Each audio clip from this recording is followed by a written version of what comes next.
আল্লাহ রাব্বুল আলামিন মহাবিশ্ব সৃষ্টি করেছেন কুন ফায়াকুন, হও হয়ে যাও।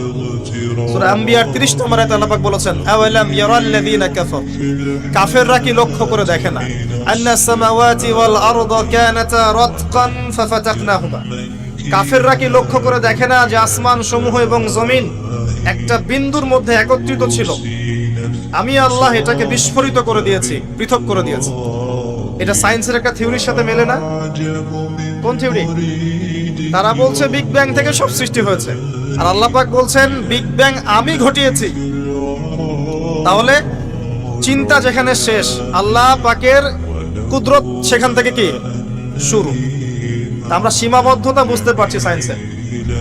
আমি নিজেও সায়েন্সের ছাত্র, বাট আমি এটা স্বীকার করি সায়েন্স সবকিছুর সমাধান দিতে পারবে না। কারণ আপনি কমন একটা প্রশ্ন করেন যে রূহ কাকে বলে, সায়েন্সকে বলেন যে can you give us the definition of রূহ, আমাদেরকে রূহের সংজ্ঞা দিতে পারবেন? রূহটা কঠিন নাকি তরল না বায়বীয় নাকি, আপনি কি ব্যাখ্যা করতে পারবেন? পারবেন না। সিম্পল। জিন জাতির ব্যাখ্যা দেন, ফেরেশতার ব্যাখ্যা দেন, কবরের আযাবের ব্যাখ্যা দেন, জান্নাত জাহান্নাম হুর পরির ব্যাখ্যা দেন। হুর পরি না, হুরুন আইন, ভুল হয়েছে, হুরুন আইন। মিজান, পুলসিরাত এগুলোর ব্যাখ্যা দিতে পারবে? আমাদের আত্মাটারই তো ব্যাখ্যা দিতে পারছে না। ঘুম, স্বপ্নের ব্যাখ্যা দিতে পারবে?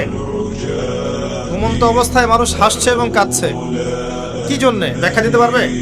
স্বপ্ন দেখছে, কোত্থেকে স্বপ্ন আসছে, আর স্বপ্ন মাঝে মাঝে সত্য কেমন করে হচ্ছে, এর ব্যাখ্যা দিতে পারবে?